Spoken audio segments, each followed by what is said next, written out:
First question, are your parents bilingual? If so, what do they speak? They don't speak anything, they just speak English.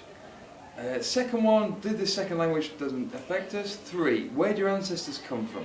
Does that affect your language and identity? They're all English, and they haven't moved around for a long time, I don't think, so no, we're pretty much sort of from there. Although within the UK people move around quite a lot for jobs and things, it's still a pretty small country. 4, from what city in England are you from? I'm from the glorious city of Bradford, which is a wonderful place, and you should definitely visit. It's dark and rainy, and it's quite rough, in fact, quite aggressive. 5, how did English become the language of that region? Vikings, German invasions, Romans, you know, way back, Anglo-Saxons, we're talking like 1,000 years ago. So it's been that way for a while. 6, what are the attitudes of the rest of the country towards that particular region? Well, that's easy, because if I use my real voice, we speak like that, right, love? So if I go into a shop and start speaking in my proper accent, people say like, he sounds a bit stupid, doesn't he? So you sound like a peasant, basically. So based on that, you get treated like a peasant by other areas in society. There are other strange accents in Britain, but that one is specifically seen as being a bit slow and a bit stupid. How does that affect how does that influence my identity? 7, I started off very much being that sort of person, I think. I was very much that sort of very simple-minded, you know, idiot, really. And then you sort of travel a bit, you think, oh, okay, and you realise that you can use that voice and people will underestimate you, and then you can actually be something else underneath it. So you can actually use it as a shield, rather than having to be that thing. But a lot of people assume the identity of their local region, I think, so it depends what sort of brain you've got, really. 8, are there different dialects within your region? Well, within Yorkshire itself, it's very, very small. There are different accents, you can tell, like posh ones and more lower class ones. But within the wider north of England, the differences are huge. I mean, it's not as much as Spain and Italy where there's different physical dialects, but different pronunciations, definitely.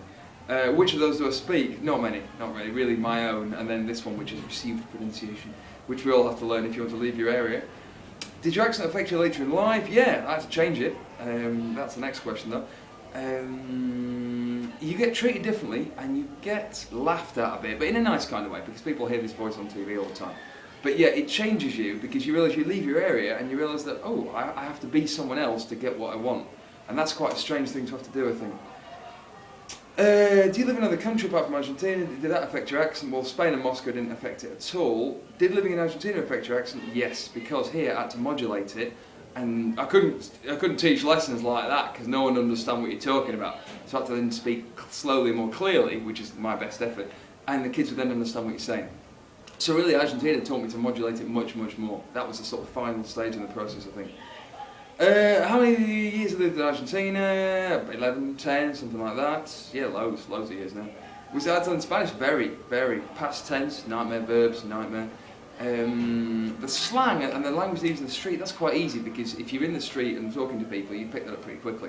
It's the formal Spanish that I'm not very good at still. The writing I find quite hard. But then, it's not a skill I practice very much.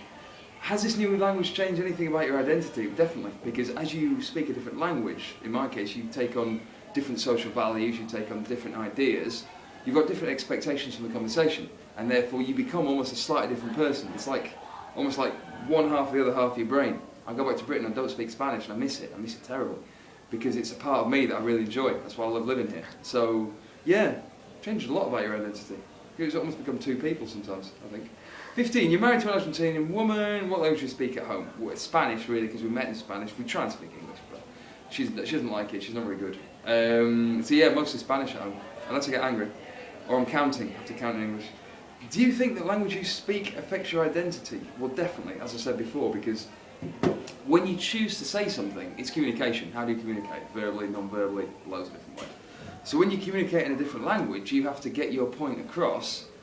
The hardest thing is being funny in a different language. It's very, very difficult to be amusing in a foreign language because often the words you'll use will be lower quality words, they'll be more slow, they won't flow together that well. And so you've got to really struggle to become yourself in two different languages. I don't think it's ever possible unless you're a linguist. But no, after a few drinks it's much easier as well. You have a few beers and you become fluent. It's spectacular.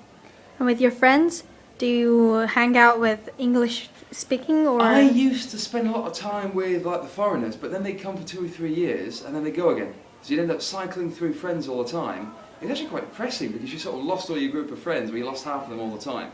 Until I realised that actually what I loved about being here was the culture here, and therefore making local friends. There's a bit of a conflict though, because a lot of the local guys, and this is me being English, a lot of the local guys are more, how should we put it, focused on certain issues that in Britain perhaps you might have perhaps a bit of a wider point of view of what you want from a night out. And here they're perhaps a bit more focused on certain areas and women and picking girls up and things like that, and perhaps having 2 or 3 on the go at the same time, which I really couldn't face, to be honest. So once you found your way around people that aren't interested in that, and actually people you can actually sit and have a conversation with that I want, that was great. Finding those people I found quite a struggle. But I'm sure in Argentine and London would have the same issue. You've got to find people that fit in with you. And I'm quite strange anyway, so there's not many people like that. Well, thank you very much. A pleasure. Enjoy.